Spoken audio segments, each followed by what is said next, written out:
ರೇಣುಕಾಸ್ವಾಮಿ ಕೊಲೆ ಪ್ರಕರಣದಲ್ಲಿ ಇಂದು ಮಹತ್ವದ ಬೆಳವಣಿಗೆ ನಡೆದಿರುವಂತದ್ದು. ನಟ ದರ್ಶನ್ ಸಂಬಂಧಿಸಿದ ಈ ಹೈ ಪ್ರೊಫೈಲ್ ಪ್ರಕರಣದ ವಿಚಾರಣೆ ಇವತ್ತಿಂದ ಮತ್ತೆ ಆರಂಭವಾಗ್ತಾ ಇದೆ. ಬೆಂಗಳೂರಿನ 59ನೇ ಸಿಸಿಎಚ್ ಕೋರ್ಟ್ನಲ್ಲಿ ಈ ಪ್ರಕರಣದ ವಿಚಾರಣೆ ನಡೆಯಲಿದ್ದು, ಕೋರ್ಟ್ ವ್ಯಾಪ್ತಿ ಮರು ನಿಗದಿ ಮಾಡಿರುವಂತಹ ಹಿನ್ನೆಲೆಯಲ್ಲಿ ಕಾಮಾಕ್ಷಿಪಾಳಿಯ ಠಾಣೆಯ ಪ್ರಕರಣಗಳು ಇದೀಗ ಸಿಸಿಎಚ್ 57 ರಿಂದ ಸಿಸಿಎಚ್ 59 ರ ವ್ಯಾಪ್ತಿಗೆ ವರ್ಗಾವಣೆಗೊಂಡಿವೆ.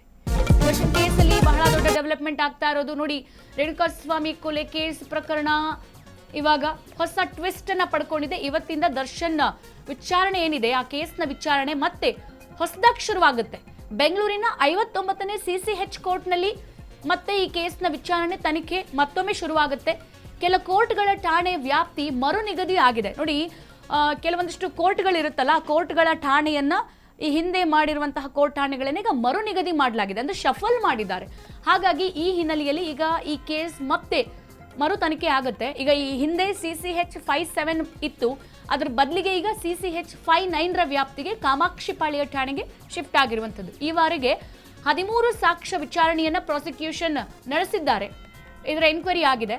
ಹಾಗಾಗಿ ಇಂದಿನಿಂದ ದರ್ಶನ್ ಪ್ರಕರಣದ ವಿಚಾರಣೆ ಮತ್ತಷ್ಟು ಚುರುಕಾಗುವಂತಹ ಸಾಧ್ಯತೆ ದಟ್ಟವಾಗಿದೆ. ಈ ಹಿಂದೆ ಇದ್ದಂತಹ ಕೇಸೇ ಬೇರೆ, ಇನ್ಮೇಲೆ ಆಗುವಂತಹ ವಿಚಾರಣೆನೇ ಬೇರೆ ಅನ್ನುವಂಥ ನಿಟ್ಟಿನಲ್ಲಿ ದರ್ಶನ್ ಕೇಸ್ ಈಗ ದೊಡ್ಡ ಟ್ವಿಸ್ಟ್ ಅನ್ನು ಪಡೆದಿರುವಂಥದ್ದು. ಒಟ್ಟಿನಲ್ಲಿ ಈ ರೇಣುಕಾಸ್ವಾಮಿ ಕೊಲೆ ಪ್ರಕರಣ ಏನಿದೆ, ಇವತ್ತಿಂದ ಆರಂಭವಾಗಿರುವ ವಿಚಾರಣೆ ಮುಂದಿನ ದಿನಗಳಲ್ಲಿ ಇದು ಮಹತ್ವದ ತಿರುವನ್ನು ಪಡೆಯುವಂತಹ ಸಾಧ್ಯತೆ ದಟ್ಟವಾಗಿರೋದು.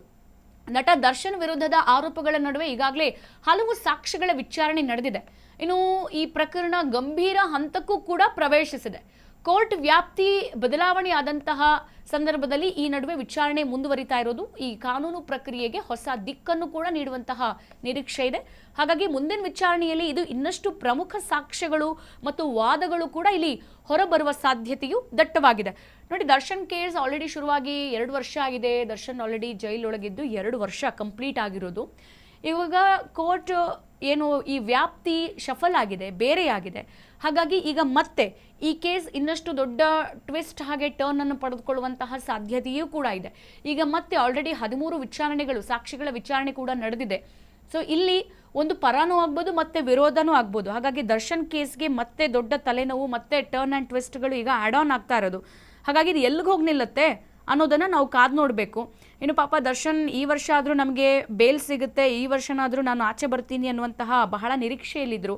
ಆದರೆ ಈಗ ಹೊಸ ರೂಪವನ್ನು ಈ ಕೇಸ್ ಪಡೆದುಕೊಂಡಿರೋದ್ರಿಂದ, ಹೊಸ ವಿಚಾರಣೆ ಕೂಡ ಈಗ ಶುರುವಾಗಿರೋದ್ರಿಂದ ಇದು ಏನಾಗುತ್ತೆ ಅನ್ನೋದು ಬಹಳ ದೊಡ್ಡ ಯಕ್ಷ ಪ್ರಶ್ನೆ. ಯಾಕಂತಂದರೆ ಈಗ ವಿಚಾರಣೆ ಮಾಡೋರು ಕೂಡ ಬೇರೆಯವರು. ಹಾಗಾಗಿ ಎಲ್ಲಿಗೆ ಹೋಗಿ ಮುಟ್ಟುತ್ತೆ ಕೇಸು? ದರ್ಶನ್ ಅಭಿಮಾನಿಗಳಿಗೆ ಏನಾದರೂ ಈ ಸಲ ಗುಡ್ ನ್ಯೂಸ್ ಸಿಗುತ್ತಾ?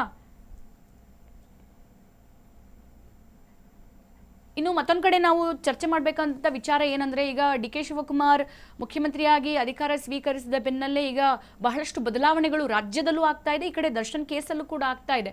ಹಾಗಾಗಿ ಈ ಹೊಸ ವಿಚಾರಣೆ ಯಾವ ಹಂತದಲ್ಲಿ ನಡಿಬೋದು, ಹೆಂಗೆ ನಡಿಬೋದು ಅನ್ನೋದು ಕೂಡ ಬಹಳ ಕುತೂಹಲ ಮೂಡಿಸಿರೋದು. ಈಗ ಮತ್ತೆ ದರ್ಶನ್ ಮತ್ತು ಪವಿತ್ರ ಗೌಡಂಗೆ ಏನಾದರೂ ಬ್ಯಾಡ್ ಟೈಮ್ ಶುರುವಾಗುತ್ತಾ, ಅಥವಾ ಏನಾದರೂ ಗುಡ್ ನ್ಯೂಸ್ ಈ ಒಂದು ಹೊಸ ವಿಚಾರಣೆಯಿಂದ, ತನಿಖೆಯಿಂದ ಶುರುವಾಗುತ್ತಾ ಅನ್ನೋದು ದೊಡ್ಡ ಯಕ್ಷ ಪ್ರಶ್ನೆ.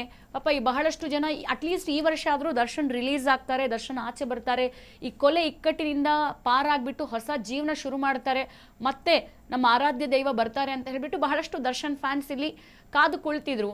ಆದರೆ ಈಗ ಈ ಠಾಣೆಯ ಒಂದು ಶಫಲ್ಸ್ಗಳು ಏನಿದೆ, ಇದು ವಿಚಾರಣೆ ದಿಕ್ಕನ್ನು ಬೇರೆ ಕಡೆಗೆ ತಗೊಂಡು ಹೋಗುತ್ತಾ, ಅಥವಾ ಇದು ಮತ್ತೆ ತಿರುವುಗಳನ್ನು ಕೊಟ್ಟು ಮತ್ತೆ ದರ್ಶನ್ ಜೈಲಲ್ಲಿ ಫಿಕ್ಸ್ ಆಗುವಂಗೆ ಮಾಡುತ್ತಾ ಅನ್ನೋದು ಸದ್ಯ ಇರುವಂತಹ ಯಕ್ಷ ಪ್ರಶ್ನೆ.